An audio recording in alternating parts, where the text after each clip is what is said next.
पश्चिम बंगाल के चुनाव को लेकर के मैंने बहुत दिन पहले कहा था कि पश्चिम बंगाल का चुनाव वो अमेरिका और ईरान का युद्ध हो गया है, खत्म होने का नाम नहीं ले रहा है।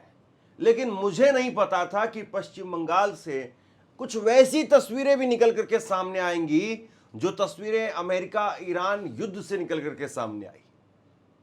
वैसी तस्वीरें बंगाल के अंदर इस वक्त में बम, बंदूक और बवाल ये दिखाई दे रहा है। गृह मंत्री अमित शाह आज दोपहर पश्चिम बंगाल में पहुंचे। टीवी पर चर्चा चल रही है कि शुभेंदु अधिकारी को बनाया जाएगा। शुभेंदु अधिकारी की खासियत बताई जा रही है। अभी सरकारी तौर पर ऐलान नहीं किया है, यानी जो पार्टी के तौर पर जो ऐलान होता है तो वो ऐलान नहीं हुआ है आधिकारिक तौर पर। लेकिन शुभेंदु अधिकारी को इस वक्त में जो है उनका खूब महिमा मंडन किया जा रहा है। कोई इस बात की चर्चा नहीं कर रहा है कि भैया अमित शाह साहब कह रहे थे कि 4 तारीख के बाद में उल्टा लटका करके और सीधा कर दूंगा, तो आखिरकार ये बवाल क्यों मच रहा है। जरा ये तस्वीर देखिए आप, ये तस्वीर देखिए। ये तस्वीर ईरान की या इजराइल की या जो खाड़ी के देश हैं उनकी नहीं है, बल्कि ये तस्वीर कोलकाता की है। ये तस्वीर पश्चिम बंगाल की है। और इस तस्वीर में आप देखिए कि किस तरीके से जो है वो आपको धुआं उठता हुआ नजर आ रहा है। एनडीटीवी की रिपोर्टर है, वहां की एडिटर है पश्चिम बंगाल की, मनोगा लोहिवाल, और वो लिखती है कि बंगाल के अंदर बम, बंदूक और बवाल जो है वो जारी है। हिंसा और बवाल जो जारी है बंगाल में, ये उन्होंने लिखा।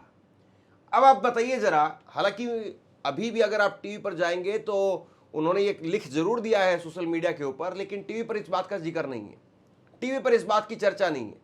टीवी पर तो वही चल रहा है कि अमित शाह साहब पहुंचे हैं, मंदिर गए हैं, मत्था टेका है, ये हुआ है, वो हुआ है। इस बात की जो है चर्चा चल रही है। इस बात की चर्चा नहीं है कि साहब बंगाल में क्या हो रहा है। एक तस्वीर जरा आप ये देखिए, बंगाल में अब वही यूपी वाला पैटर्न वो स्टार्ट हो गया है। और यूपी में जिस तरीके से मस्जिदों के ऊपर चढ़ करके, मीनारों पर चढ़ करके, डीजे पर जो डांस किया जाता है, हालांकि उसके लिए कम से कम उसके लिए रामनवमी या हनुमान जयंती कम से कम उसका इंतजार किया जाता है, लेकिन यहां तो शपथ से पहले ही सब कुछ हो रहा है। और असली सवाल तो इस बात का है कि अगर शपथ ग्रहण समारोह से पहले अगर इस तरीके का बवाल हो रहा है तो ये लोग शपथ के बाद में क्या करेंगे। जरा सोचिए, अभी तो कायदे से जमीन से बाहर नहीं निकले हैं, अभी तो कायदे से जमीन में जो बीज है वो अंकुरित नहीं हुए हैं, और उससे पहले ही इतना तूफान खड़ा किया हुआ है। तो आधिकारिक तौर पर शपथ हो जाएगी, सभी थानों से लेकर के और एसपी डीएसपी के कार्यालय सब तक भाजपा की सीधी जो है वो पकड़ रहेगी। तब क्या होगा साहब, किस तरीके का बंगाल होगा। जरा ये तस्वीर आप देखिए, कैसे जो है घुस घुस करके जय श्री राम के नारे लगाए जा रहे हैं और अलग अलग महापुरुषों की तस्वीरों के ऊपर तिलक लगाया जा रहा है। जय श्री राम, जय श्री राम, जय श्री राम, जय श्री राम। हर हर मोदी, हर हर मोदी। जय श्री राम, जय श्री राम, जय श्री राम, जय श्री राम, जय श्री राम, जय श्री राम, जय श्री राम, जय श्री राम, जय श्री राम, जय श्री राम, जय श्री राम, जय श्री राम। जय हो, जय हो, जय हो, जय हो, जय हो। घर घर मोदी, घर घर मोदी। इसी तरीके की तस्वीरें हमने यूपी में तमाम जगह पर देखी, जहां पर लेंस कार्ट के अलग अलग उनके शोरूम में घुस करके तिलक लगाया जा रहा था, उनको कलावा बांधा जा रहा था। अब यही सेम पैटर्न जो बंगाल में शुरू हो गया है। अब बंगाल की इससे कितनी प्रगति होगी पता नहीं, लेकिन सच्चाई ये है कि बंगाल के बारे में जिनको रिपोर्टिंग करनी चाहिए, सरकारों से सवाल पूछने चाहिए, सिस्टम से सवाल पूछने चाहिए, वो सब जो है वो बीजेपी के गुणगान में मस्त है। आप अपनी स्क्रीन पर जरा ये तस्वीर देखिए, ये तस्वीर आप देखिए जिसमें आपको कुछ लोग नाचते गाते हुए नजर आ रहे हैं। इस तस्वीर को शेयर करते हुए सरकारी चैनल दूरदर्शन के एंकर श्रीवास्तव वो लिखते हैं, अशोक श्रीवास्तव, कि ये वीडियो बहुत कुछ कहता है। पश्चिम बंगाल के लोग सत्ता परिवर्तन और टीएमसी और ममता बनर्जी की विदाई का जश्न मना रहे हैं। किसी के हाथ में जीतने वाली पार्टी भाजपा का झंडा नहीं है, लोगों के हाथ में या तो तिरंगा है या फिर भगवा पताका है। ये इन्होंने वीडियो जो शेयर की है। अब ये कहने के लिए तो पत्रकार हैं, लेकिन ये किसी प्रवक्ता से भी ज़्यादा जो है वो गिरा हुआ काम कर रहे हैं। किसी पत्रकार को तो छोड़िए आप, किसी पार्टी के घोषित तौर पर जो प्रवक्ता होते हैं उनको भी इतनी नीचता नहीं दिखानी चाहिए जो इस वक्त में अशोक श्रीवास्तव दिखा रहे हैं। ये वीडियो बंगाल का है ही नहीं, ऐसा नहीं कि बंगाल का पुराना वीडियो है, ये वीडियो बंगाल की धरती का है ही नहीं, उल्टा ये वीडियो यूपी का है। यूपी के अंदर प्रयागराज में मैच हुआ, आईपीएल का मैच हुआ, और उसके दौरान जो है वो मैच के बाद में जब दर्शक जब बाहर निकल करके आते हैं तो उन्होंने जो है वो डीजे बजाते हुए डांस किया था। उस वीडियो को जो है ये बंगाल का वीडियो बता करके शेयर कर रहे हैं।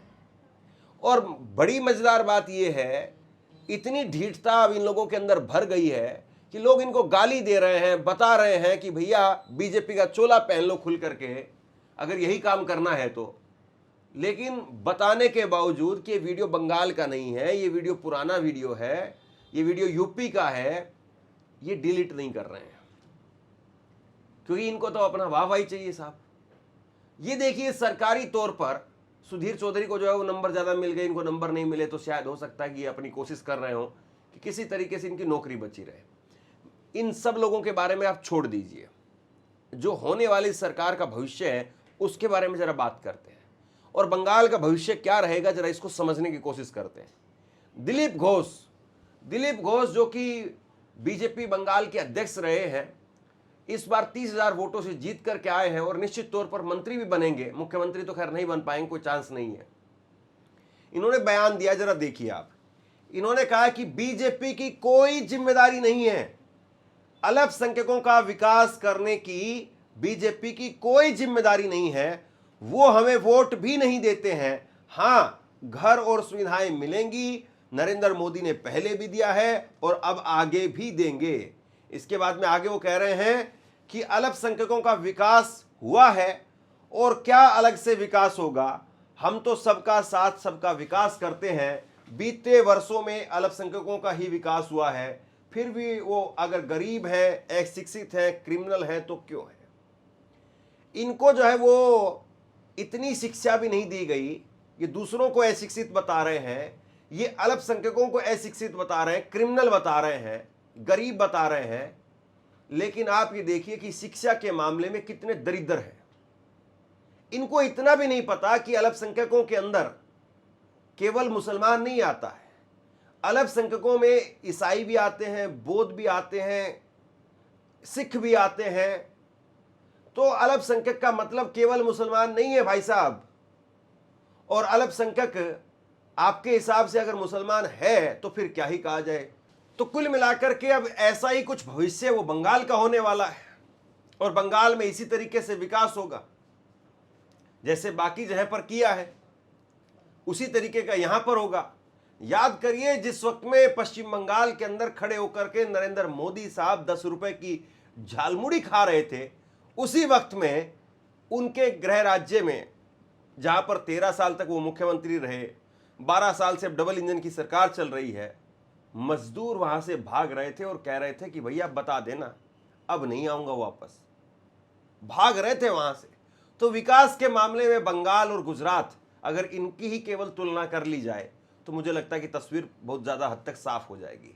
लेकिन बंगाल में ये आप देखिए, बुलडोजर पर किस तरीके से जो है वो चढ़ चढ़ करके तांडव किया जा रहा है, बुलडोजर पर कैसे जो है वो लोग चढ़े हुए हैं और रैलियां निकल रही है। ये शपथ ग्रहण समारोह से पहले सब कुछ हो रहा है। मुझे लगता है कि अगले कम से कम 15-20 दिन, 1 महीने तक यही जो है बंगाल के अंदर चलता रहेगा। और ये कब तक चलेगा? क्या 15-20 दिन, महीने के अंदर ये ख़त्म हो जाएगा, या ये पिक्चर जो बहुत लंबी चलने वाली है, ये कहानी बहुत लंबी चलेगी?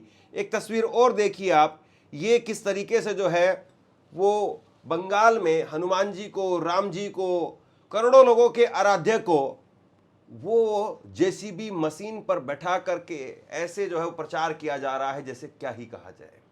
मैंने एक से एक हेट स्पीचेस देखी। मतलब हेट के तो अगर सबसे बड़े अवतार हैं हमारे बीच में हमारे प्रधानमंत्री जी, बाकी सब तो उनके चेले। लेकिन 5 तारीख को काउंटिंग के वक्त पूरे दिन मैं सुन रहा था, एक व्यक्ति जिसकी जिंदगी का बड़ा हिस्सा कांग्रेस में बीता, उससे छोटा हिस्सा तृणमूल में बीता, और उससे भी बहुत छोटा हिस्सा भारतीय जनता पार्टी में है, उसने तो हद ही कर दी। हिंदू ईवीएम, मुस्लिम ईवीएम, हिंदू लोकैलिटी, मुस्लिम लोकैलिटी, और किसी एंकर को, किसी को कोई फर्क नहीं पड़ रहा था। Normalisation of hate filled language is acceptance of hate violence. हमने इसको नॉर्मल कर लिया, कोई फर्क नहीं पड़ता है। यही इतने ही लोग होंगे, कुछ और, हम सब उस पर आर्टिकल लिखेंगे, बयान देंगे।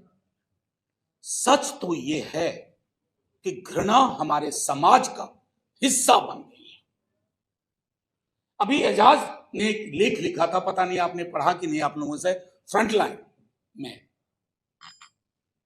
एक ड्राइवर ओला उबर का पूरे रास्ते उनको मुसलमानों के बारे में सुनाता रहा, वो ये हैं, वो हैं। आखिरी में एजाज भाई ने कहा मैं भी मुसलमान हूं। देखने वाली बात यह है कि बंगाल के अंदर जो सरकार बनने जा रही है, उस सरकार का स्वरूप कैसा होगा। हमने देखा कि असम के अंदर हिमंता बिस्वा शर्मा की जो सरकार चलती है, अक्सर जितने पत्रकार हैं, एक्टिविस्ट हैं, या कॉमेडियन हैं, या सरकार बनाने बिगाड़ने का जो खेल है, वो गुवाहाटी से चलता है, असम से चलता है। असम पुलिस आ गई, असम पुलिस आ गई, असम पुलिस आ जाएगी, इस तरह के मीम बनते हैं। अब बंगाल एक बहुत बड़ा स्टेट है साहब, और बंगाल में किस तरीके से क्या कुछ होगा, देखने वाली बात यह है। आपको याद होगा कुछ दिन पहले, अभी 4 रोज पहले, लेनिन की मूर्ति को तोड़ दिया गया था, और लेनिन की मूर्ति को जब तोड़ा जा रहा था या तोड़ा गया, वो तस्वीरें सबने देखी, वो वीडियो सामने आई थी। लेकिन उस मामले को लेकर के क्या कुछ कार्रवाई हुई, वो भी आपके सामने है। और जब मूर्ति को तोड़ दिया गया, उसके बाद में लेफ्ट पार्टीज के लोग गए वहां पर, ये तस्वीरें देखिए आप, लेफ्ट पार्टी के कार्यकर्ता गए और जाकर के अपना विरोध जताया। अब खबर यह है कि बंगाल में लेनिन की मूर्ति तोड़ी गई, तो उसका विरोध करने पर पुलिस ने 5 आरोपियों को हिरासत में वहां पर ले लिया है। तो बंगाल किस तरीके का होगा, कैसा होगा, बंगाल में नई सरकार जो बनने जा रही है वो किस तरीके से काम करेगी, मुझे लगता है कि अभी तो इंतज़ार करना चाहिए। बहुत सारी ऐसी तस्वीरें निकल करके सामने आएंगी जो शायद आज तक कभी बंगाल ने ना देखी हो ना सुनी हो। उम्मीद करते हैं कि बंगाल में जो भी हो वो भव्य हो, बड़ा हो, शानदार हो, गरीबों के लिए हो, आम लोगों के लिए हो, मजलूमों के लिए हो। लेकिन कितना होगा, कैसा होगा, ये तो कहा नहीं जा सकता, इसका तो सिर्फ इंतज़ार ही करना पड़ेगा। शेयर कीजिए इस खबर को, और आप क्या सोचते हैं नीचे कमेंट सेक्शन में लिख करके जरूर बताइए। इस वीडियो को लाइक कीजिए। शुक्रिया, थैंक यू।